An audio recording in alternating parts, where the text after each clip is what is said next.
తెలియజేస్తూ ఇప్పుడు ఆఫీసర్ల బదిలీలు కూడా ఉన్నాయి. నేను వ్యక్తిగతంగా ఒక శాసనసభ్యుడిగా ప్రతి ఒక్క అధికారికి ఈ సందర్భంగా కోరుతున్నాను, జెన్యూన్గా ట్రాన్స్ఫర్స్ జరుగుతాయి. ఎవరైనా సరే చిన్న అటెండర్ నుంచి పెద్దవారి వరకు ట్రాన్స్ఫర్ల గురించి ఒక్క పైసా ఎవరికైనా సరే ఇచ్చినట్టుగా నాకు తెలిస్తే, ఎవరైనా తీసుకున్నట్టుగా తెలిస్తే తీసుకున్న వ్యక్తి ముఖం చూడను, ఇచ్చిన వాడికి జెన్యూన్గా జరిగిన ట్రాన్స్ఫర్ కూడా జరగకుండా చేస్తాను. ఎందుకంటే నేను చాలా సందర్భాల్లో చెప్పాను, అవసరం ఉంటే 10 మందికి అడుక్కొని కార్యక్రమాలు చేస్తాను తప్ప ఎక్కడ అవినీతి అనే మాట లేకుండా, ఎక్కడ కూడా ఏ ఒక్కరికి ఇబ్బంది లేకుండా మనస వాచ కర్మన పాలన చేయాలని ఒక అంకిత భావంతో పనిచేస్తున్నాం. జిల్లా అధికారులందరికీ జిల్లా మంత్రిగా మాట్లాడుతున్నాను.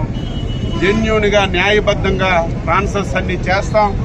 ఎవరు కూడా మీరు డబ్బులు ఇవ్వడం, ఎవరో మంత్రి పేరు చెప్తారు, లేకపోతే ఎమ్మెల్యే పేరు చెప్తారు, ఎమ్మెల్యే గారితోనో మంత్రి గారితో చెప్పి నీకు ఫలానా దగ్గర ఏం చేస్తామని ఎవరికైనా డబ్బులు ఇచ్చినట్టుకు కానీ తీసుకున్నట్టుకు కానీ తెలిస్తే వారికి తప్పనిసరిగా పనిష్మెంట్గా చేస్తామని సందర్భంగా తెలియజేస్తూ ప్రజలందరికీ, కార్యకర్తలందరికీ, నాయకులందరికీ కోరుతున్నాను, నన్ను సహకరించండి.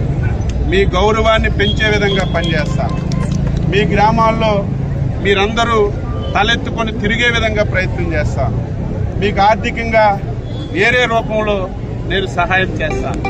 ఏ ఒక్కరికి ఇబ్బంది లేకుండా అందరికీ సంతృప్తి చేయడానికి. నేను దేవుణ్ణి కాదు, లేకపోతే అందరికీ సమస్యలు లేకుండా చేస్తానని చెప్పి ఏదో చేయడం కాదు. మనస వాచ కర్మన ప్రతి ఒక్కరికి న్యాయం చేయడానికి చిత్తశుద్ధితో అంకిత భావంతో నేను పనిచేస్తానని చెప్పి తెలియజేస్తూ మరొకసారి ప్రజానీకానికి శ్రీకృష్ణ జన్మాష్టమి శుభాకాంక్షలు తెలియజేస్తూ